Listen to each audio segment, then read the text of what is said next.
É uma pena que o ministro do STF já tenha ido embora e ele tenha vindo aqui e não tenha dito absolutamente nada sobre a ciência do direito. É uma pena. E eu quero dizer aos senhores, por que há 28 anos este Congresso e o povo brasileiro, quando trata desse assunto, discute informática, discute matemática, probabilidades. Esse assunto não é da matemática, não é da informática. As proposições racionais a respeito desse assunto estão na ciência do direito. Democracia, cidadania, voto, princípio constitucional da publicidade, as cláusulas pétreas, tudo isso é matéria da ciência do direito.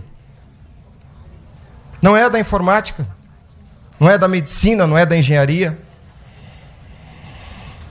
Eu admiro muito o professor Amilcar, professor Pedro Rezende, que está aqui em algum lugar, o mestre Oda. Se os senhores sentarem para conversar com esse homem sobre matemática, os senhores ficarão impressionados com o conhecimento dele.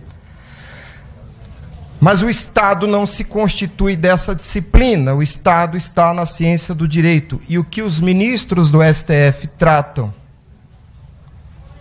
ao repelir o que os senhores fazem nessa casa, tratam por meio de falácias jurídicas.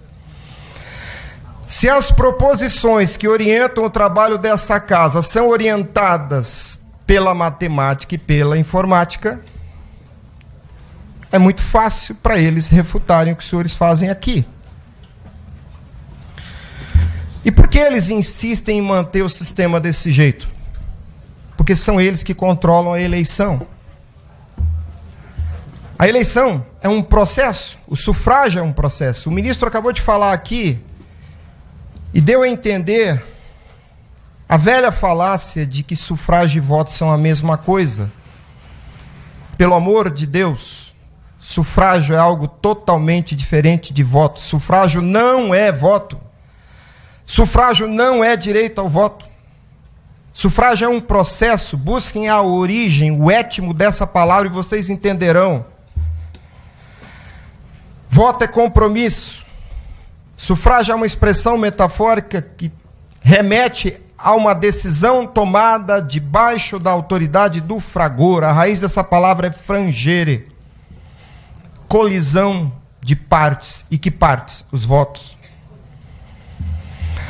Saiam dessa prisão, essa falácia do espantalho. Tudo que vejo aqui nos corredores, nos projetos, sempre é informática, informática. E a maioria não conhece nem mesmo a informática. A guerra é cultural, principalmente semântica. Quando eu digo que são os ministros do STF que decidem a eleição, e eu enfatizo isso, é porque são eles que apuram a vontade majoritária, e o resultado da eleição é a vontade majoritária. Se fazem pelo bem ou pelo mal, não posso provar. Raul Seixas disse uma vez, se o mel é doce, eu não posso afirmar, mas que parece doce eu tenho certeza. Por que eu digo que eles decidem a eleição? Porque só eles, e absolutamente só eles, sabem como se procede a apuração da vontade majoritária. E o elegere, a escolha, é a vontade majoritária que decide. Não é por acaso que está além disso, importa quem conta o voto. O sufrágio não acaba quando você deposita sua vontade no sistema. O sufrágio é o fragor das vontades individuais. O voto é a vontade individual. Mas quem tem o absoluto controle sobre o sistema recusa qualquer interferência. Por quê? Porque essa Constituição, mal escrita em 88, deu à Corte Constitucional o poder de ser o agente do serviço eleitoral. Então nós temos juízes constitucionais que são também os prestadores do serviço eleitoral. E eles não querem perder o poder de controlar o destino de um país continental com 200 milhões de habitantes. E voltando à semântica, o que é auditoria? Essa palavra vem de audire, ouvir. O auditor ouve. E ouve quem? Ele não ouve a si mesmo. Ele ouve outro. É absolutamente irracional que há 28 anos nós, povo brasileiro, estejamos assistindo um teatro ridículo, onde alguém ouve a si mesmo. Não há absolutamente nenhuma auditoria no serviço eleitoral, porque é o próprio agente do serviço eleitoral que fiscaliza a sua própria conduta. Isso não é auditoria, isso não é audire. Entenda o absurdo de se esperar que alguém fiscalizando a própria conduta esteja fazendo algo que possa pôr em risco a sua própria conduta. Aqui nos corredores há um folclore sobre a amostragem. A amostragem é uma forma de auditoria. Quando se faz auditoria, se examina a conduta de um ser humano. Quando um fiscal de renda olha os registros fiscais de um empresário, ele não está fiscalizando o livro, ele está fiscalizando a conduta do sujeito passivo da relação tributária. Quando se pretende fazer uma auditoria dos atos do serviço eleitoral, o que está se fiscalizando é a conduta dos agentes do serviço eleitoral. Não é a urna eletrônica, meu Deus. A máquina não é sujeito de direito e obrigação. Ocorre que o sujeito que presta um serviço através de um certo instrumento, ele se põe a fiscalizar o próprio instrumento e, ao final, conclui que aquilo que ele fez está muito bonito.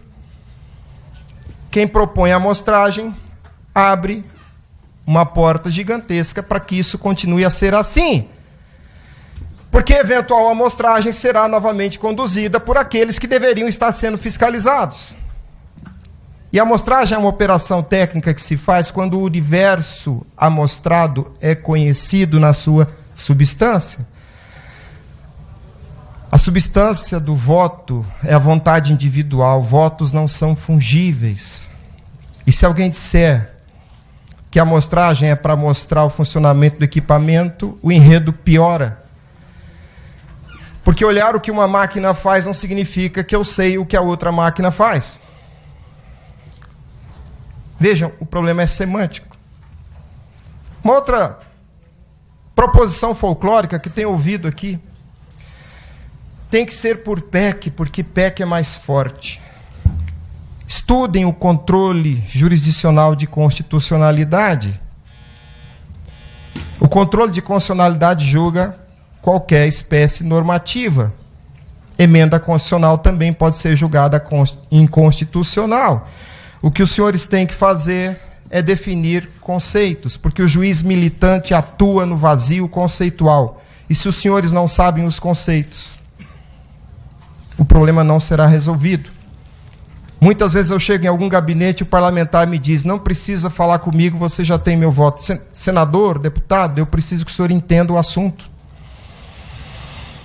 Se o senhor faz um projeto de lei para repetir simplesmente vai ter voto impresso, o senhor não resolve o problema.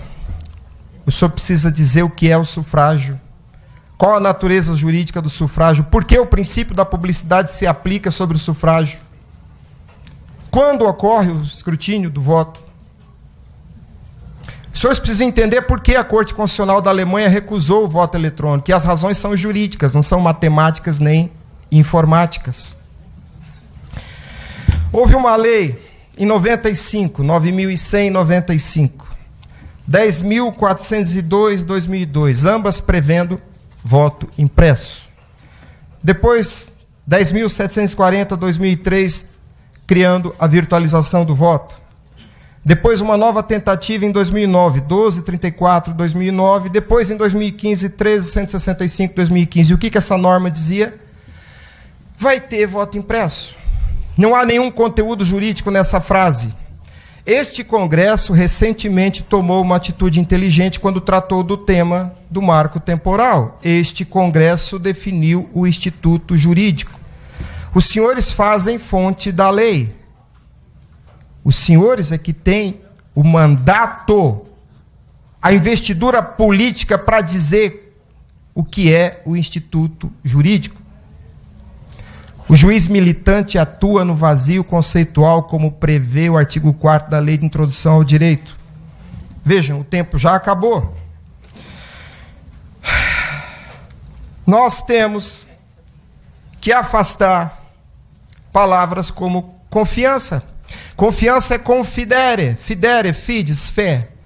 O Estado é laico, eu não tenho que atribuir fé a nenhum servidor público, seja ele ministro ou não. A rigidez do ato do agente público só se dá se houver cumprimento aos princípios. E o princípio constitucional da publicidade tem sido maltratado. Eu vi da boca de um assessor jurídico aqui nesta casa que público é o ato do agente público, não senhor público. É o atributo do ato, não do agente. Tem muito agente público cometendo atos que não são públicos. Entenda, público é aquilo que está na compreensão do povo, porque público, esse adjetivo, significa do povo. O povo deve se apropriar pela compreensão do ato do escrutínio. Nós fazemos eleição desde 1996 num método ilegal, inconstitucional, antidemocrático e fascista. Porque aquilo que era do povo passou a ser do Estado, para o Estado, pelo Estado. Isso é fascismo. Isso é fascismo. Muita coisa pode se dizer mal, ruim, de Getúlio Vargas. Mas uma coisa ele acertou. Ele tirou a eleição da mão dos coronéis e seus bacamartes e suas milícias, quando deu ao voto um corpo concreto. Em 80, reiniciaram a tentativa de tornar o voto virtual apenas potência. Brizola começou essa luta. Brizola. Brizola. Isso não é uma pauta da esquerda ou da direita, é uma pauta da democracia.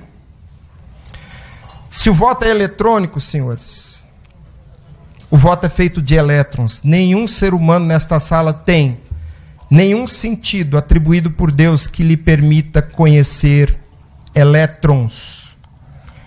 E há uma cláusula em qualquer constituição: o voto deve estar sob uma relação direta de domínio. Esse é o conteúdo teleológico daquela cláusula mal escrita na Constituição de 88, chamada voto direto. Não é o voto que é direto, é tua relação sobre o voto. Você não estabelece uma relação direta de domínio sobre um punhado de elétrons. É por isso que Israel dá ao voto um corpo concreto. Por que eu estou citando Israel? É a ponta da tecnologia no mundo. Senhores, se o voto não tem corpo, matéria, ele não existe. Sabe por que eles dizem que não há fraude, nem há prova de fraude? E eles têm razão. Porque o próprio voto não existe nesse sistema.